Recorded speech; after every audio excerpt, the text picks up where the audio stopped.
Hello everyone. आज हम शुरू करने जा रहे हैं क्लास 10th की केमिस्ट्री का पोर्शन और उसकी first unit. 10th class board की क्लास है तो ऑब्वियस है कि बहुत इंपॉर्टेंट है और इस क्लास के लिए 9th क्लास के आपके बेसिक्स बहुत काम आने वाले हैं। तो चलिए टाइम वेस्ट ना करते हुए जस्ट टॉपिक शुरू करते हैं। है क्या? Chemical equation and reactions. जो चैप्टर है उसका नाम है, यूनिट है पहली यूनिट, उसका नाम है chemical equations and chemical reactions. Main बात है केमिकल इक्वेशन और केमिकल रिएक्शंस। सबसे पहली चीज कि केमिकल इक्वेशन या केमिकल रिएक्शन है क्या, होती क्या है, कैसे पता चलेगा। बिल्कुल बेसिक में जा रहा हूं, बिल्कुल ही बेसिक में।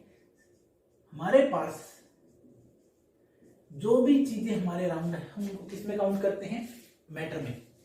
अब मैटर की दो प्रॉपर्टीज होती हैं, दो टाइप की मैटर की प्रॉपर्टीज होती है। पहली टाइप की प्रॉपर्टीज होती है फिजिकल प्रॉपर्टीज, यानी फिजिकल प्रॉपर्टीज, ठीक है। दूसरे टाइप की जो प्रॉपर्टीज होती हैं वो कौन सी होती हैं? Chemical properties. कौन सी होती है? Chemical properties. एक फिजिकल प्रॉपर्टीज, दूसरी केमिकल प्रॉपर्टीज। यानी मैटर के पास दो प्रॉपर्टीज हैं, एक तो है फिजिकल प्रॉपर्टी और दूसरी है केमिकल प्रॉपर्टी। जितने भी केमिकल चेंजेस होते हैं, यानी कि जो केमिकल प्रॉपर्टीज है उनमें आने वाले चेंज या उनकी वजह से आने वाले चेंज वो क्या होते हैं? केमिकल चेंज होते हैं। और अगर ऐसा होता है तो हम क्या कह सकते हैं कि कोई केमिकल रिएक्शन हो रही है। फॉर एग्जाम्पल, मैं बिल्कुल घर से उठाऊंगा एग्जाम्पल हमारे डेली लाइफ से। मेकिंग ऑफ कर्ड, यानी दही का जमना। मेकिंग ऑफ कर्ड, कर्ड माने दही होता है, यानी दही का जमना। अगर हिंदी में बोले तो भाई दही का जमना, ठीक है, दही जमता है। क्या ये एक फिजिकल चेंज है या फिर केमिकल चेंज है? बच्चों ये एक केमिकल चेंज है। क्यों? क्योंकि ये होता है बैक्टीरिया की वजह से, जिसका नाम क्या होता है? लैक्टोबैसिलस। लैक्टोबैसिलस बैक्टीरिया की वजह से होता है, ठीक है। यह बैक्टीरिया क्या करता है? दूध को दही में कन्वर्ट करने का काम करता है। हमने डाला क्या? मिल्क, यानी हमने दूध डाला, ठीक है, दूध डाला, उसमें क्या डाला? कुछ थोड़ा नींबू या फिर दही, कर्ड और लेमन डालते हैं ना, घरों में यही तो करते हैं। और उससे हमें मिलता क्या है? कर्ड मिलता है। यानी दूध से दही बनता है। किसकी वजह से? इस बैक्टीरिया लैक्टोबैसिलस बैक्टीरिया की वजह से दूध से क्या बन रहा है? दही बन रहा है। तो अब देखो ये किस प्रकार का चेंज है। यानी पहले हमने दिया तो दूध, दूध एक अलग केमिकल है और उससे बना क्या? दही, दही बिल्कुल ही अलग है। दोनों की फिजिकल स्टेट में ही चेंज आ जाता है। ये क्या है? लिक्विड और ये सॉलिड। बोले तो सेमी सॉलिड जैसा होता है, सॉलिड में ही काउंट कर लेते हैं एक बार के लिए, ठीक है। ये प्योरली लिक्विड होता है, ये जम जाता है यानी थोड़ा सॉलिड हो जाता है। यानी दोनों की फिजिकल स्टेट में चेंज आया, दोनों की पूरी प्रॉपर्टी चेंज हो गई। मिल्क का टेस्ट अच्छा होता है, मीठा टेस्ट होता है, वैसे तो हल्का हल्का मीठा टेस्ट होता है, लेकिन दही का टेस्ट क्या होता है? थोड़ा खट्टा टेस्ट होता है, यानी थोड़ा सोर टेस्ट होता है, खट्टा, एसिड की तरह काम करता है ना, ठीक है। अब देखो मिल्क जो है वो बेस की तरह काम करता है, बेसिक होता है नेचर में, ठीक है। यानी इनकी केमिकल प्रॉपर्टी चेंज हो रही है। तो इसी प्रोसेस को, इस पूरी प्रोसेस को क्या बोलेंगे? दूध से दही जमने की पूरी प्रक्रिया को हम क्या बोलेंगे? एक केमिकल रिएक्शन यहाँ पे हो रही है। अगर और चीज देखें, कोई और चीज देखते हैं भाई, क्या? जैसे चाय बनाते हो, क्या बनाते हो? चाय बनाते हो घर पे। घर पे चाय का बनना किस टाइप की रिएक्शन है? बोले तो क्या वहां कोई रिएक्शन हो रही है? जब हम घर पे चाय बनाते हैं तो क्या वहां पे कोई रिएक्शन होती है? जब चाय बनाते हैं तो क्या रिएक्शन होती है? टी कैसे बनती है? मिल्क प्लस वाटर, है ना, और उसमें क्या डालते हैं? टी लीव्स, चाय पत्ती, है ना, दूध, पानी, चाय पत्ती, और क्या डालते हो? शुगर, ठीक है। और क्या करते हो? हीट, यानी कि इसका मतलब क्या है? हीट। ये जो ट्रायंगल बना के दिया होता है ना किसी भी केमिस्ट्री की बुक में, जहां इस एरो के ऊपर एरो के ऊपर या नीचे ये ट्रायंगल बनाओ, इसका मतलब होता है उसने उसको हीट किया है, थोड़ी हीट दी है, एनर्जी दी है, ठीक है। उसको हीट करो, बनती क्या है, टी, चाय, ठीक है। चाय पीने वालों का तो मन ललचा गया होगा बिल्कुल ही अभी, है ना, ठीक है। अब देखो इन सब चीजों को मिला के इसको अगर टेम्परेचर चेंज कर दिया जाए और फिर हमें चाय मिलेगी। दूध ठंडा होता है, पानी ठंडा होता है, टी लीव्स ठंडी होती है, शुगर भी ठंडी होती है, लेकिन चाय गर्म होती है अभी, यानी टेम्परेचर में भी चेंज आ रहा है, फिजिकल स्टेट में भी चेंज आ रहा है, स्टेट में कोई चेंज आ रहा है। अब जैसे टी लीव्स सॉलिड होती है, शुगर सॉलिड होती है, लेकिन शुगर इसमें डिसॉल्व हो जाती है, यानी पूरी रिएक्शन में शुगर की फिजिकल स्टेट में चेंज आ रहा है, यानी जब स्टेट चेंज हो रही है, ठीक है। कलर, इन सब का कलर कैसा होता है और चाय का कलर कैसा है, बिल्कुल ही अलग कलर होता है। चाय का कलर चेंज हो जाता है चाय बनने के बाद, इसका मतलब कलर भी चेंज हो रहा है, सब कुछ चेंज हो रहा है। अब इस टाइप के फिनोमेना को हम क्या बोलेंगे कि यहाँ कुछ ना कुछ केमिकल रिएक्शन हो रही है जिसकी वजह से कोई कलर चेंज आ रहा है, ठीक है। तो अब देखो हम किन किन बातों से बता सकते हैं कि कहीं कोई केमिकल रिएक्शन हो रही है, किन किन बातों से हम बता सकते हैं कि कोई केमिकल रिएक्शन हो रही है। अब आपकी 10th की बुक में पता है क्या दिया होगा, सबसे पहले मैग्नीशियम रिबन वाले रिएक्शन से स्टार्ट कर रखा होगा, लेकिन अगर हम घरेलू एग्जांपल लेके चलते तो आपको बेटर एक्सप्लेनेशन मिल जाएगी, अच्छे से समझ में आ जाएगा इन चीजों के बारे में। केमिकल रिएक्शन आपको पता चलेगी कि जहां कुछ चेंज हो रहा हो, केमिकल चेंज हो रहा हो, वो केमिकल रिएक्शन होती है। अब देखो, अब बुक के एग्जाम्पल पे आते हैं। मैग्नीशियम रिबन, मैग्नीशियम का रिबन है, ठीक है, उसको बर्न किया जाता है एयर के साथ, प्लस एयर, ठीक है, बर्निंग, मैं यहाँ ऐसे लिख रहा हूं नॉर्मली, बर्निंग, और बनता क्या है, मैग्नीशियम ऑक्साइड, Mg लिख रहा हूं लेकिन पूरा मैग्नीशियम ऑक्साइड पूरा नाम लिख देता हूं, चलो ठीक है, मैग्नीशियम ऑक्साइड बन रहा है, ठीक है। होता क्या है, एक्चुअल में मैग्नीशियम का रिबन लेते हैं, लैब में है हमारे पास, तो उस रिबन को लेके उसका थोड़ा सा छोटा सा टुकड़ा लेते हैं, 2 सेंटीमीटर का टुकड़ा ले लिया, 4 सेंटीमीटर का टुकड़ा ले लिया, उसको उस टुकड़े को लेके उसको जलाते हैं एयर की प्रेजेंस में, यानी ऑक्सीजन, एयर में मेनली क्या होती है, ऑक्सीजन, ऑक्सीजन की प्रेजेंस में जलाते हैं। किसी भी चीज को जलने के लिए किस चीज की जरूरत पड़ती है, ऑक्सीजन की। इसका मतलब क्या हुआ, मैग्नीशियम रिबन जब जलता है और उसके बाद उसमें से एक व्हाइट कलर का पाउडर बनता है, उस व्हाइट कलर के पाउडर को क्या बोलते हैं, ये किस कलर का बनता है, व्हाइट कलर का, व्हाइट कलर का पाउडर बनता है जिसको हम बोलते हैं मैग्नीशियम ऑक्साइड, ठीक है। पूरी रिएक्शन, तो अब इसी चीज को, इस पूरे फिनोमेना को क्या बोलते हैं, केमिकल रिएक्शन बोलते हैं। हो क्या रहा है इसमें, चलो देखते हैं। मैग्नीशियम, ठीक है, मेटल होता है, सॉलिड स्टेट में हमने लिया, एयर की प्रेजेंस में बर्न किया, मतलब ऑक्सीजन के साथ बर्न हुआ, बना क्या रहा है, ये क्या है, गैस है, और बना क्या रहा है, मैग्नीशियम ऑक्साइड यानी MgO, ठीक है, और ये क्या है, सॉलिड है। देखो सॉलिड गैस दोनों मिक्स करके क्या बना रहे, सॉलिड बना रहे, ठीक है। ये तो है नॉर्मल केमिकल इक्वेशन। अभी इस चीज को सिर्फ इससे रिप्रेजेंट कर रहा हूं, ठीक है, इसको इससे रिप्रेजेंट कर रहा हूं, इसको लिखने का तरीका भी समझाऊंगा। एक्चुअल में क्या हो रहा है कि मैग्नीशियम बर्न हो रहा है, उसको हिंदी में उसको बोल के लिखवा देता हूं, डिक्टेट कर देता हूं कि जब when we burn magnesium ribbon in presence of air, it turns into an ash-like powder, ASH, ash, राख जैसा, एस का मतलब होता है राख जैसा powder. It turns into an ash like powder and which is known as magnesium oxide.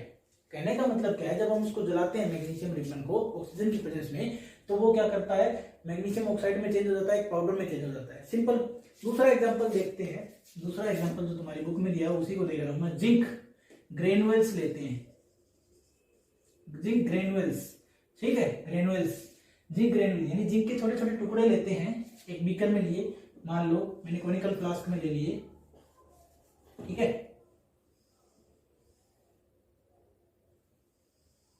ये conical flask, ऐसा कॉनिकल फ्लास्क होता है भाई, इस फ्लास्क को क्या बोलते हैं, कॉनिकल फ्लास्क, कॉनिकल फ्लास्क, ठीक है। लैब में पढ़ा है, कभी भी आप अपने स्कूल की लैब में जाके देख सकते हैं, तो इसको बोलते हैं कॉनिकल फ्लास्क, ठीक है। इस कॉनिकल फ्लास्क में हम क्या करेंगे, जिंक के कुछ ग्रेनुअल्स डाल देंगे, ठीक है। मैंने ये जिंक के ग्रेनुअल्स डाल दिए इसके अंदर। उसके बाद इसमें क्या ऐड करते हैं, डाइल्यूट एसिड।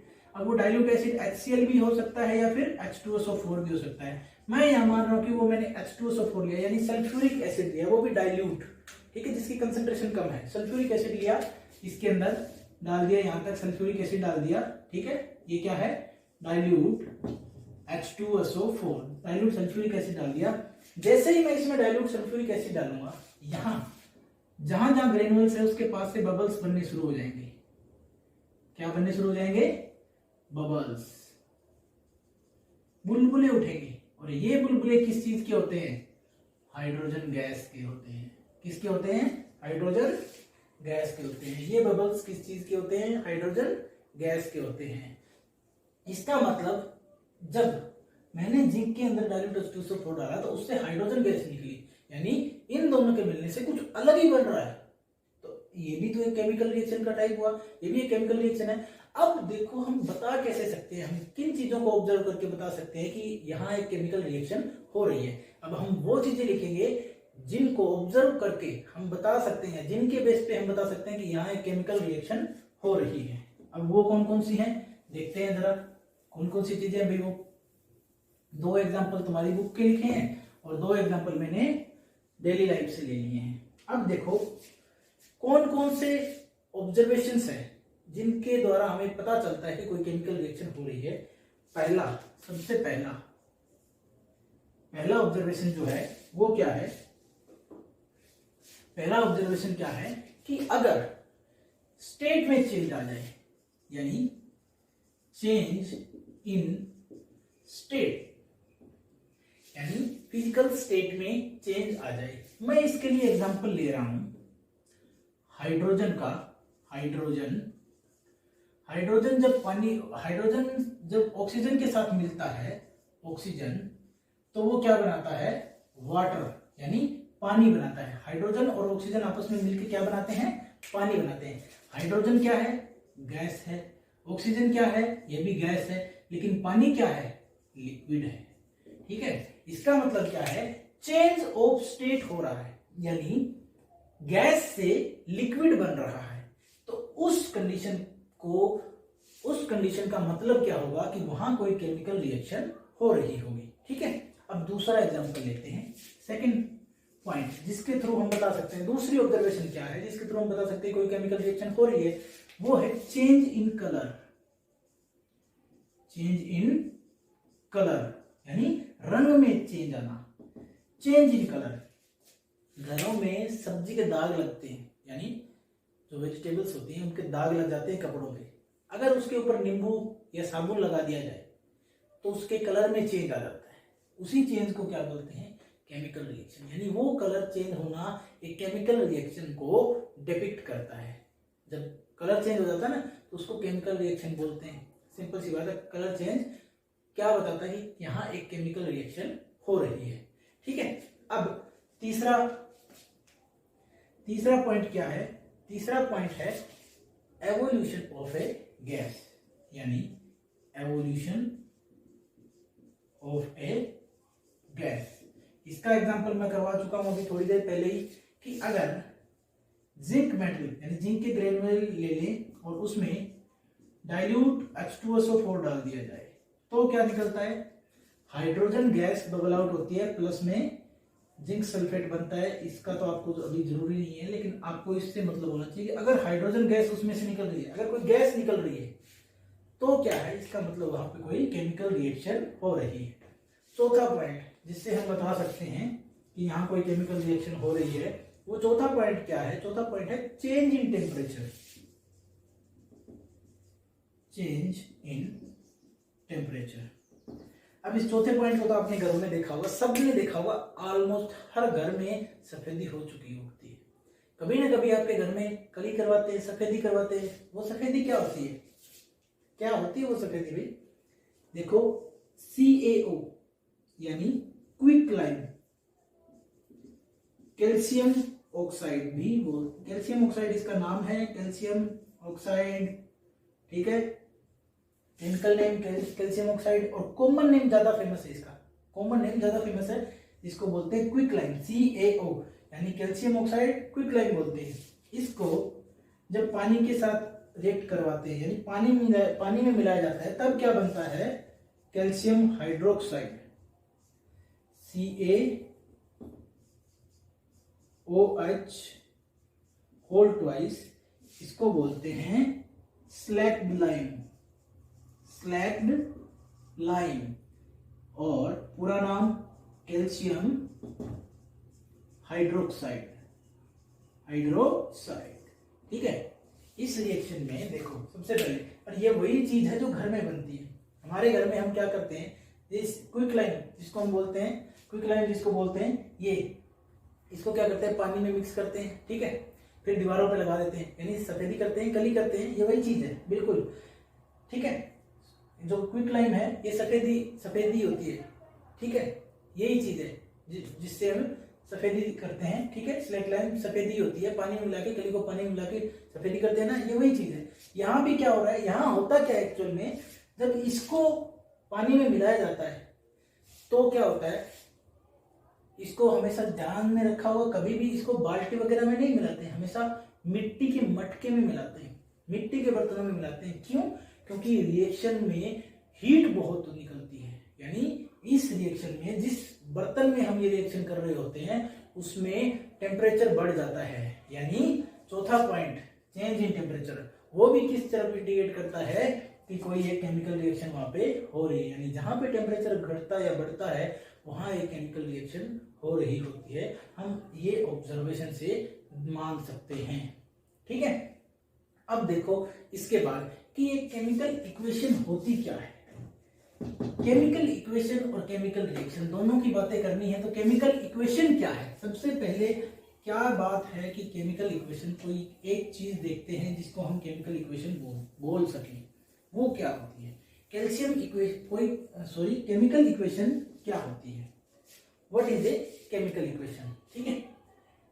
केमिकल इक्वेशन और उसके आगे क्वेश्चन मार्क बड़ा सारा, इसका मतलब हमें नहीं पता कि केमिकल इक्वेशन क्या होती है, तो हम जानने की कोशिश करते हैं कि क्या होती है केमिकल इक्वेशन। केमिकल इक्वेशन की जब बात करते हैं तो अब जो डिस्क्रिप्शन होता है, जैसे मान लो बर्निंग ऑफ, हमने वो लिखा था कि मैग्नीशियम रिबन बर्न होता है, मैग्नीशियम ऑक्साइड बनाता है, उसके डिस्क्रिप्शन को अगर हम वर्ड्स में लिख दें, अगर उसके डिस्क्रिप्शन को हम वर्ड्स में लिख दें, तब जो इक्वेशन बनती है उसको बोलते हैं केमिकल इक्वेशन। जैसे मैग्नीशियम रिबन यानी मैग्नीशियम, ठीक है, प्लस मैग्नीशियम के साथ प्लस क्या था, ऑक्सीजन, क्योंकि वो एयर की प्रेजेंस में जल रहा था, ऑक्सीजन, और उससे क्या बन रहा था, मैग्नीशियम ऑक्साइड, ठीक है। तो इस रिप्रेजेंटेशन को हम क्या बोलते हैं, एक केमिकल इक्वेशन बोलते हैं। अब इसमें भी बहुत सारी, और ये वर्ड इक्वेशन होती है, वैसे a word equation, form of word equation, यानी मैग्नीशियम के सिंबल की जगह में उसका क्या लिखा, वर्ड, ऑक्सीजन की जगह वर्ड, और मैग्नीशियम ऑक्साइड की जगह उसका वर्ड, इसको रिप्रेजेंट कर लिया है। अब देखो, जो चीज किसी रिएक्शन मिक्सचर में कंज्यूम हो रही होती है उसको रिएक्टेंट बोलते हैं, और जो नई चीज बन रही होती है उसको प्रोडक्ट बोलते हैं। अब देखो हमारे पास था क्या, पहले मैग्नीशियम था और ऑक्सीजन थी, ठीक है। हमें मिला क्या बाद में, मैग्नीशियम ऑक्साइड मिला, यानी रिएक्शन के बाद जो हमें मिलता है नया, जो नई चीज हमें मिलती है उसको बोलते हैं प्रोडक्ट। इसका मतलब ये मैग्नीशियम ऑक्साइड क्या है, एक प्रोडक्ट कहलाता है, यानी जो नई चीज हमें मिले किसी केमिकल रिएक्शन के थ्रू, वो क्या, जो नई चीज बन के हमें मिलती है उसको बोलते हैं प्रोडक्ट। और जो दोनों चीजें कंज्यूम हो रही, दो या दो से ज्यादा कितनी भी हो सकती हैं, सिंगल भी हो सकती हैं, जो चीजें कंज्यूम होती हैं उनको क्या बोलते हैं, रिएक्टेंट। यानी जो आपस में, रिएक्टेंट का मीनिंग क्या है, यानी कि जो आपस में रिएक्ट करें वही क्या होते हैं, रिएक्टेंट होते हैं। मैग्नीशियम और ऑक्सीजन आपस में रिएक्ट करते हैं, आपस में अपने बॉन्ड्स जोड़ते और तोड़ते हैं, और उसके बाद रीअरेंज करके खुद को मैग्नीशियम ऑक्साइड में कन्वर्ट कर देते हैं। यानी इन दो चीजों से हमें एक नई चीज मिली, क्या, मैग्नीशियम ऑक्साइड, तो इसलिए वो एक प्रोडक्ट हो गया। यानी जो नई चीज बन रही होती है रिएक्शन में वो तो क्या होती है, प्रोडक्ट होती है, और जिनसे वो नई चीज बन रही होती है वो सब्सटेंस क्या कहलाते हैं, रिएक्टेंट कहलाते हैं। यानी जिनसे शुरुआत हमने की होती है वो क्या कहलाते हैं, रिएक्टेंट कहलाते हैं। रिएक्टेंट को हम हमेशा लेफ्ट हैंड साइड पे लिखते हैं। रिएक्टेंट कौन सी साइड पे लिखे जाते हैं, हमेशा लेफ्ट हैंड साइड पे, और उनके बीच में प्लस का साइन लगा दिया जाता है। यानी अगर एक से ज्यादा रिएक्टेंट हो तो उनके बीच में प्लस का साइन लगा दिया जाता है, और उन्हें हमेशा इस एरो के लेफ्ट हैंड साइड में लिखते हैं। यानी इस एरो से लेफ्ट हैंड साइड में लिखना है रिएक्टेंट्स को, और प्रोडक्ट हमेशा इस एरो के राइट हैंड साइड में लिखे जाएंगे, और उनके बीच में अगर एक से ज्यादा प्रोडक्ट है तो उनके बीच भी रिएक्टेंट्स की तरह प्लस का साइन लगा दिया जाएगा। ठीक है, अब मैंने इस प्लस को सर्कल कर दिया था, तुम लोग सर्कल मत कर देना, ये सिंपल प्लस है भाई, सिर्फ प्लस का साइन। इसका मतलब क्या है, इसके साथ कुछ और भी है। ठीक है, ये है रिप्रेजेंटेशन रिएक्टेंट्स और प्रोडक्ट्स की। और ये एरो, ये रिएक्शन होने का निशान होता है कि ये एरो किसको रिप्रेजेंट कर रहा है, रिएक्शन को। और इस एरो का जो सिर है, यानी तीर का नुकीला हिस्सा, सामने वाला हिस्सा, ये एरो हेड, ये जिस दिशा में होता है उस रिएक्शन उसी दिशा में जा रही है। यानी ये प्रोडक्ट की तरफ होता है हमेशा, यानी प्रोडक्ट उस दिशा में बन रहा है। अगर ये राइट हैंड साइड की तरफ है तो इसका मतलब प्रोडक्ट राइट हैंड साइड में बन रहा है, अगर लेफ्ट हैंड साइड की होती तो प्रोडक्ट लेफ्ट हैंड साइड बन रहा होता। ठीक है, सबको समझ में आ गया। ये तो सिर्फ रिएक्शन की क्या बता रही है, डायरेक्शन बता रही है। अब हम केमिकल इक्वेशन को लिखे कैसे, वो सीखते हैं कि how to write a chemical equation, कैसे लिखें। ठीक है, अब ये चीजें आपको पता चल गई कि रिएक्टेंट क्या है, प्रोडक्ट क्या है। ठीक है, अब चलो फिर एक एग्जांपल ही ले लेता हूँ। एग्जांपल तो हमने ले ही लिया, मैग्नीशियम वाला रिएक्टेंट प्रोडक्ट आपको पता चल गया। अब केमिकल इक्वेशन को लिखे कैसे, अगर हम केमिकल फॉर्मूला का यूज कर ले, जो भी हमने शब्द लिखे थे ना, यहाँ वर्ड्स लिखे थे, उनकी जगह अगर हम केमिकल फॉर्मूला का यूज कर लें तो एक बेटर वे मिलता है, छोटा तरीका मिलता है रिएक्शन को लिखने का। जो पहले रिएक्शन लिखी थी मैग्नीशियम वाली, पहले हमने क्या लिखा था, मैग्नीशियम प्लस ऑक्सीजन मिला क्या, मैग्नीशियम ऑक्साइड। ठीक है, पहले हमने लिखा वर्ड की फॉर्म में। अब इसी फॉर्म को हम छोटे फॉर्मेट में कैसे लिख सकते हैं, या एक्चुअल फॉर्मेट में कैसे लिख सकते हैं, कि हम इन वर्ड्स की जगह इनके सिंबल लिखें या इनके केमिकल फॉर्मूला लिखें। जैसे मैग्नीशियम के लिए हम क्या लिखते हैं, Mg, प्लस ऑक्सीजन के लिए क्या लिखते हैं, O2, और मैग्नीशियम ऑक्साइड को कैसे लिखते हैं, MgO। इसे कहते हैं केमिकल इक्वेशन। ये होती है एक्चुअल में केमिकल इक्वेशन, जिसको हम वहां लिख रहे थे, मैग्नीशियम प्लस ऑक्सीजन और मैग्नीशियम ऑक्साइड। इसमें हमारे रिएक्टेंट कौन कौन से हैं, ये क्या क्या है, ये रिएक्टेंट हैं, मैग्नीशियम और ऑक्सीजन दोनों हमारे रिएक्टेंट हैं, और मैग्नीशियम ऑक्साइड हमारा क्या है, प्रोडक्ट है। ठीक है, मैग्नीशियम ऑक्साइड क्या है, हमारा प्रोडक्ट है। जो लेफ्ट हैंड साइड वाले हैं दोनों रिएक्टेंट, और राइट हैंड साइड में प्रोडक्ट, क्योंकि एरो का निशान किसकी साइड है, राइट हैंड साइड, तो प्रोडक्ट राइट हैंड साइड में होंगे। अब हम क्या करेंगे कि केमिकल इक्वेशन तो हमने लिख ली, हमें पता चल गया कि ये केमिकल रिएक्शन हो रही है, इसकी केमिकल इक्वेशन ये है। अब देखते हैं कि क्या ये केमिकल इक्वेशन बैलेंस है। बैलेंसिंग का काम, सबसे जो इंपॉर्टेंट चीज है वो केमिकल इक्वेशन को बैलेंस करना ही है। बैलेंस करना कैसे आएगा वो सीखते हैं कि बैलेंस कैसे करेंगे केमिकल इक्वेशन को। नंबर ऑफ एटम काउंट करो दोनों साइड, लेफ्ट हैंड साइड और राइट हैंड साइड, दोनों साइड अगर नंबर ऑफ एटम इक्वल है तब तो वो इक्वेशन बैलेंस्ड है। अगर नंबर ऑफ एटम्स, यानी नंबर ऑफ एटम्स अगर LHS यानी लेफ्ट हैंड साइड के इक्वल हैं राइट हैंड साइड के, इसका मतलब क्या है कि रिएक्शन क्या है, बैलेंस्ड है, यानी संतुलित है, बैलेंस्ड है। और अगर ऐसा नहीं है, यानी लेफ्ट हैंड साइड के number of atoms right hand side के नंबर ऑफ एटम्स के इक्वल नहीं है, तो क्या होगा, रिएक्शन क्या होगी, अनबैलेंस्ड, यानी असंतुलित होगी, अनबैलेंस्ड होगी। अब मेन बात क्या है, 9th क्लास में हमने एक चीज पढ़ी थी जिसका नाम था law of conservation of mass. Law of conservation of mass.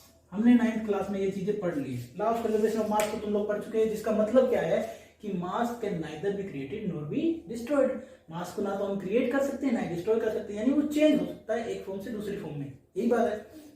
यानी कि टोटल मास तो हमेशा कांस्टेंट ही रहेगा, ठीक है। मास कांस्टेंट होता है, वेट चेंज होता है, कभी भी मास चेंज नहीं होता, ठीक है।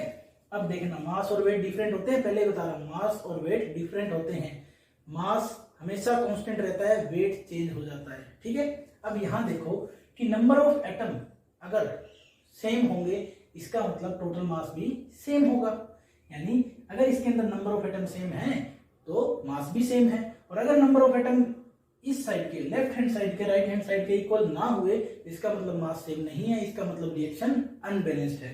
तो चलो चेक करते हैं कि क्या ये रिएक्शन बैलेंस्ड है या नहीं है।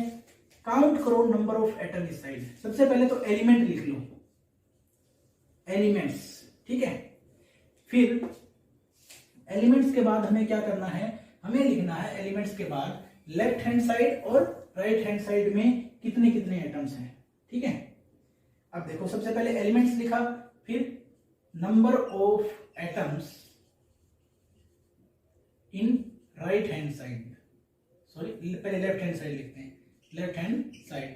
फिर number of atoms in right hand side, यानी LHS और RHS।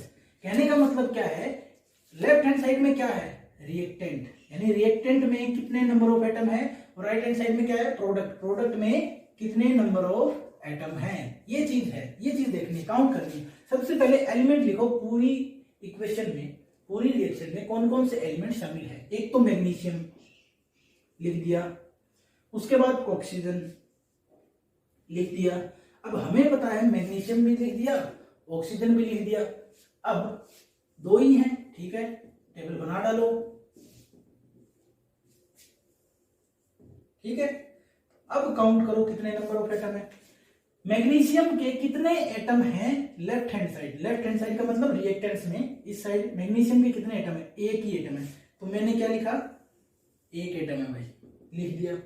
अब राइट हैंड साइड में मैग्नीशियम के कितने एटम है, एक ही एटम दिख रहा है, तो एक लिख दिया। अब दूसरे पे चलते हैं, एक एलिमेंट को खत्म करो फिर दूसरे पे चलो। पहला एलिमेंट हो गया, दूसरा एलिमेंट ऑक्सीजन। अब ऑक्सीजन के कितने एटम है, लेफ्ट हैंड साइड में दो एटम है ऑक्सीजन के, और राइट हैंड साइड में ऑक्सीजन का एक ही एटम है। अगर, क्योंकि मैग्नीशियम के एटम तो सेम है, लेकिन नंबर ऑफ एटम्स ऑक्सीजन के अलग अलग हैं, इसका मतलब ये रिएक्शन क्या है, अनबैलेंस्ड है, यानी ये रिएक्शन संतुलित नहीं है। इसे हमें बैलेंस बनाना पड़ेगा, और बैलेंस करते कैसे हैं, उसके लिए कुछ रूल्स हैं जिनको हमें फॉलो करना होता है।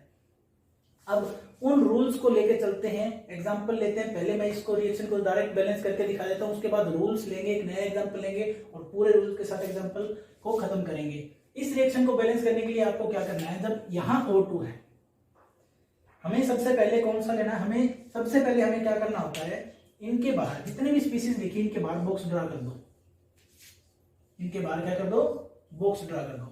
अब इस बॉक्स के अंदर की किसी स्पीसीज को हमें हाथ भी नहीं लगाना है।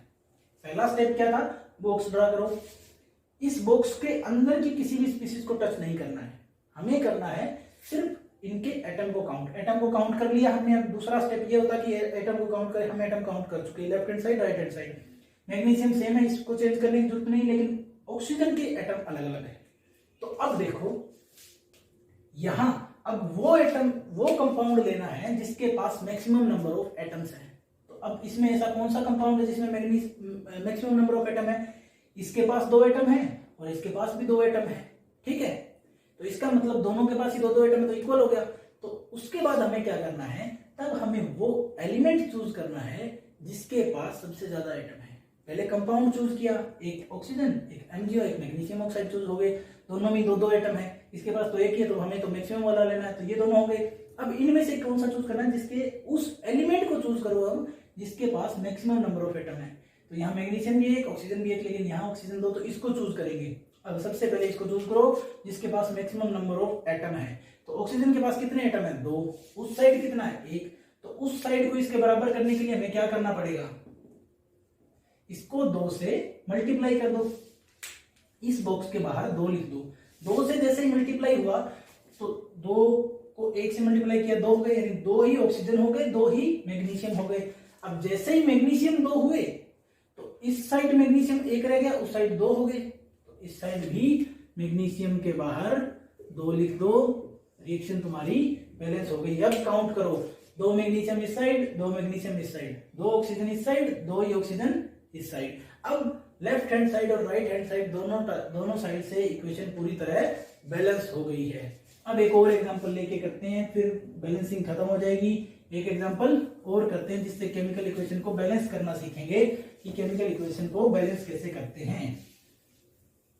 जो इक्वेशन अनबैलेंस्ड होती है उसे क्या कहते हैं, स्केलेटल इक्वेशन बोलते हैं। जो इक्वेशन अनबैलेंस्ड होती है, यानी जिस इक्वेशन से हम शुरुआत करते हैं वो क्या होती है, स्केलेटल इक्वेशन। तो नेक्स्ट एग्जांपल जो हम लेने जा रहे हैं, इस केमिकल इक्वेशन को बैलेंस करने का तरीका सीख रहे हैं। जो नेक्स्ट एग्जांपल हम लेने जा रहे हैं वो होगा आयरन का। ठीक है, तो मैं एग्जांपल लिख रहा हूं, Fe प्लस H2O क्या बन रहा है, Fe3O4 क्या बन रहा है, Fe3O4 प्लस H2, यानी कि ये मेरी स्केलेटल केमिकल इक्वेशन है। यानी ये अनबैलेंस्ड है और अनबैलेंस्ड केमिकल इक्वेशन को हम क्या बोल रहे हैं, स्केलेटल केमिकल इक्वेशन। अब ये अनबैलेंस्ड है, इस अनबैलेंस्ड केमिकल इक्वेशन को हमें अब बैलेंस करना है। बैलेंस करने के रूल्स हैं, स्टेप्स हैं, उन्हीं स्टेप को ही चलेंगे। सबसे पहला स्टेप, सबसे पहला रूल क्या है, एक बॉक्स ड्रा करना है। किसके बाहर, सारी कंपाउंड के बाहर, जितने भी कंपाउंड इसमें दिख रहे हैं सबके बाहर क्या करना है, एक बॉक्स ड्रा कर लो। सबसे पहला स्टेप, बॉक्स को ड्रा करो। सेकंड स्टेप क्या करना है, हमें नंबर ऑफ एलिमेंट्स देखने कितने, एक तो आयरन है, सॉरी नंबर ऑफ एलिमेंट्स नहीं, कौन कौन से एलिमेंट्स है वो पहचानने हैं। आयरन है, हाइड्रोजन है और ऑक्सीजन है, तीन ही टाइप के हैं। तो अब हमें क्या करना है कि इनके तीनों एलिमेंट्स के नंबर ऑफ एटम्स चेक करने की, लेफ्ट हैंड साइड में कितने, राइट हैंड साइड में कितने हैं। ठीक है, तो उसके लिए जैसे अभी तक टेबल बनाते आ रहे हैं वैसे ही टेबल बनाओ।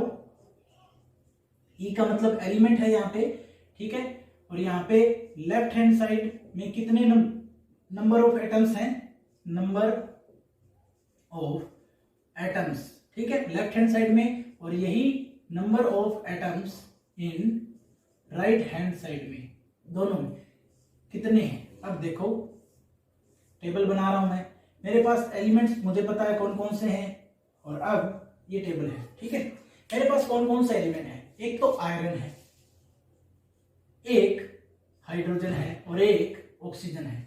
अब मुझे ये देखना है कि लेफ्ट हैंड साइड पे, यानी एरो के लेफ्ट हैंड साइड में कितने नंबर ऑफ एटम है और राइट हैंड साइड में कितने नंबर ऑफ एटम है। तो अब चेक करो, लेफ्ट हैंड साइड में आयरन कितने, एक ही है, एक लिख दिया। राइट हैंड साइड में आयरन कितने हैं टोटल, Fe3 यानी 3 है, तो 3 लिख दिया। अब दूसरे एलिमेंट पे चलते हैं, हाइड्रोजन पे। हाइड्रोजन लेफ्ट हैंड साइड में कितने हैं, H2 यानी 2 है, राइट हैंड साइड में कितने हैं, H2 2 है, ठीक है, लिख दिया। उसके बाद तीसरा एलिमेंट ऑक्सीजन बचा। ऑक्सीजन लेफ्ट हैंड साइड में कितने हैं, एक, और राइट हैंड साइड में कितने हैं, O4 यानी 4 ऑक्सीजन एटम्स हैं। तो नंबर ऑफ एटम्स अनइक्वल है। अगर नंबर ऑफ एटम्स इक्वल नहीं है इसका मतलब रिएक्शन, पूरी केमिकल इक्वेशन अभी बैलेंस्ड नहीं है। इसको बैलेंस कर रहे हैं, 2 स्टेप हम कर चुके हैं। पहला स्टेप बॉक्स ड्रा करना, दूसरा स्टेप नंबर ऑफ एटम्स पहचानना कि लेफ्ट हैंड साइड में कितने हैं, राइट हैंड साइड में कितने हैं। और अब हम बात करेंगे किसके बारे में, अब हम करेंगे इस केमिकल इक्वेशन को बैलेंस करने की अगले स्टेप के बारे में बात करें। नेक्स्ट स्टेप क्या होगा, हमें क्या करना होगा, वो कंपाउंड चूज करना है। हमें क्या करना है, choose that compound which have maximum number of atoms. यानी नेक्स्ट स्टेप क्या कहता है कि हमें वो कंपाउंड, इन सारों में से वो कंपाउंड चूज करना है जिसके पास मैक्सिमम नंबर ऑफ एटम्स हों। देखिए कौन कौन से हैं, आयरन वाले के पास एक ही है, ठीक है, H2O 2 हाइड्रोजन की, एक ऑक्सीजन का, टोटल 3 है। इसको भी छोड़ देते हैं अभी एक बार, अभी तो काउंट ही कर रहे हैं। यानी एक इसके पास, टोटल 3 इसके पास कितने, 3 आयरन के, 4 ऑक्सीजन के, यानी टोटल 7। इसके पास कितने, 2 हाइड्रोजन के। हमें चुनना है कौन सा, मैक्सिमम नंबर ऑफ एटम जिस कंपाउंड के पास है उस कंपाउंड को लेना है। तो हमारे पास 7 एटम Fe3O4 के पास है, तो हमारा कंपाउंड कौन सा हो गया, Fe3O4। ठीक है, ये हो गया भाई। इसके पास टोटल नंबर ऑफ एटम कितने हैं, 7 हैं। अब नेक्स्ट स्टेप क्या कहता है, नेक्स्ट स्टेप ये कहता है कि अब हमें इसमें से, इस जो हमने compound maximum number of atoms वाला चूज कर लिया है, इसमें से हमें क्या करना है, चूज करना है, चूज दैट एलिमेंट, उस एलिमेंट को, that element which have maximum number of atoms. यानी अब इस कंपाउंड में जिसके पास मैक्सिमम नंबर ऑफ एटम्स हैं, उसमें से हमें वो एलिमेंट चूज करना है। यानी एक आयरन एलिमेंट है, एक ऑक्सीजन एलिमेंट है, इन दोनों में से हमें अब वो एलिमेंट चूज करना है जिसके पास नंबर ऑफ एटम्स ज्यादा है। ठीक है, तो इन दोनों में से नंबर ऑफ एटम्स किसके पास ज्यादा है, ऑक्सीजन के पास, क्योंकि आयरन के पास 3 है, ऑक्सीजन के पास 4 है। तो अब नंबर ऑफ एटम्स किसके पास ज्यादा हुए, ऑक्सीजन के पास। और अगर ऑक्सीजन के पास नंबर ऑफ एटम ज्यादा है तो इसका मतलब यही हमारा वो एलिमेंट है जिसको भी हमें चूज करना है। हमने चूज कर लिया ऑक्सीजन एटम। जैसे ही हमने ऑक्सीजन एटम को चूज कर लिया तो हमारा यहाँ एटम मैं लिख दे रहा हूं कौन सा है, ऑक्सीजन। और क्योंकि हमने राइट हैंड साइड वाला कंपाउंड था जिसके अंदर सारे एटम मैक्सिमम थे, तो अब हमें वहां देखना कि टोटल नंबर ऑफ एटम्स कितने हैं ऑक्सीजन के। यहाँ ऑक्सीजन के कितने एटम है, 4, यानी राइट हैंड साइड में कितने एटम है, 4, और लेफ्ट हैंड साइड में कितने हैं, 1। तो दोनों को बैलेंस करने के लिए हमें क्या करना होगा, दोनों को बैलेंस करने के लिए हमें क्या करना होगा, इसको या तो मैं इसको 4 से डिवाइड कर दूं तो 1 1 हो जाए, लेकिन 4 से इसको डिवाइड तो नहीं कर सकते ना। तो हम क्या करेंगे, इसको 4 से मल्टीप्लाई कर देंगे। यानी लेफ्ट हैंड साइड वाला ऑक्सीजन जो होगा उस एटम को 4 से मल्टीप्लाई कर देंगे, तो यहां भी 4 और यहां भी 4। अब देखो लेफ्ट हैंड साइड वाले में ऑक्सीजन कहां है, इसके पास है। तो अब H2O के पास है, आयरन के पास था नहीं, तो इसको 4 से मल्टीप्लाई कर दो। तो अब हमारे पास क्या है, 4 into 1, ऑक्सीजन का 1 है तो उसको 4 बार लिखोगे तो 4 हो जाएगा ना। तो 4 से मल्टीप्लाई कर दिया तो टोटल कितने हो गए, 4 ये 4 ये, ऑक्सीजन बैलेंस हो गया।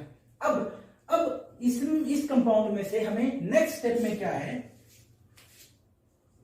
अब नेक्स्ट एलिमेंट चूज करना है, next element with maximum number of atom, with maximum number of atoms.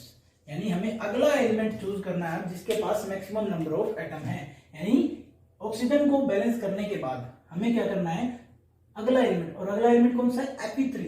यानी अगला नेक्स्ट एलिमेंट जिसके पास most number of electron, most number of atoms हो, सॉरी। तो एटम्स किसके पास सबसे ज्यादा, 3 एटम्स हैं, आयरन के पास Fe3, यहाँ Fe3। और अब देखो अगर आयरन के पास यहाँ 3 एटम है, यहाँ 1 ही है, तो दोनों को बैलेंस करने के लिए हमें क्या करना होगा, लेफ्ट हैंड साइड वाले को 3 से मल्टीप्लाई कर दो। तो 3 यहाँ, 3 राइट हैंड साइड में, यानी दोनों इक्वल हो गए, बैलेंस हो गए।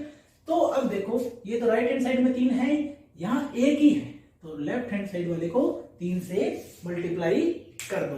तो अब ये क्या हो गया, आयरन भी हमारा बैलेंस हो गया।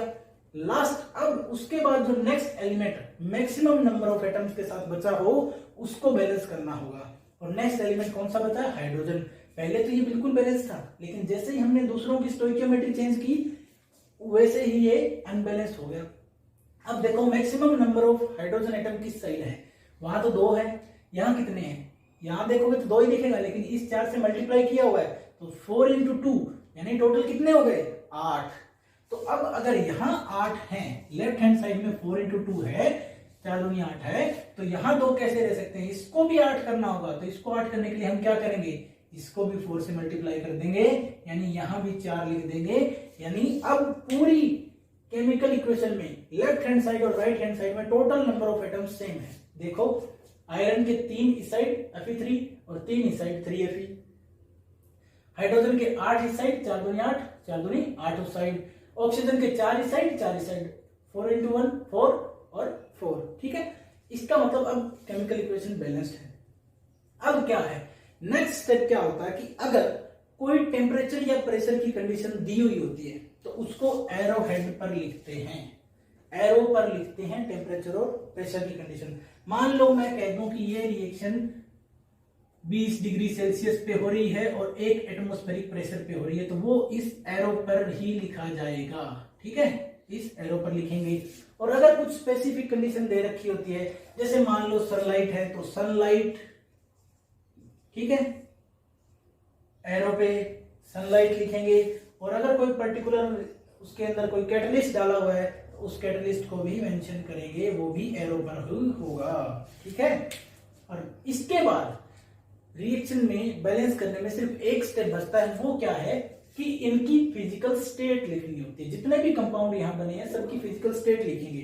तो सबसे पहले आयरन फिजिकल स्टेट क्या है, सॉलिड। वाटर की फिजिकल स्टेट क्या है, लिक्विड। Fe3O4 क्या है, सॉलिड। और जो हाइड्रोजन है वो क्या है, गैस। तो इसी तरह इनकी हम फिजिकल स्टेट को भी मेंशन करते हैं। इस टाइप से ही आपको इन्हीं रूल्स को फॉलो करते हुए भी सारी रिएक्शंस को, जितनी रिएक्शंस आपकी बुक में दी हुई हैं, सबको बैलेंस आउट करना होगा। सारी रिएक्शन को बैलेंस आउट कीजिए, प्रैक्टिस कीजिए। मोर नंबर ऑफ क्वेश्चंस जब तक प्रैक्टिस करोगे तभी ये इजी हो जाएगा आपके लिए। जितने ज्यादा नंबर ऑफ क्वेश्चंस प्रैक्टिस करोगे, केमिकल इक्वेशन प्रैक्टिस करोगे बैलेंस करने के लिए, उतना ही आपका कॉन्सेप्ट क्लियर हो जाएगा। अगर इसमें कोई डाउट आता हो तो आप कमेंट सेक्शन में लिख सकते हैं। और तब तक, जब तक कि नेक्स्ट वीडियो आएगी, तब तक आपको पूरी की पूरी केमिकल इक्वेशन बैलेंस करनी आ जानी चाहिए। इसके बाद मिलते हैं नेक्स्ट वीडियो में। Thank you.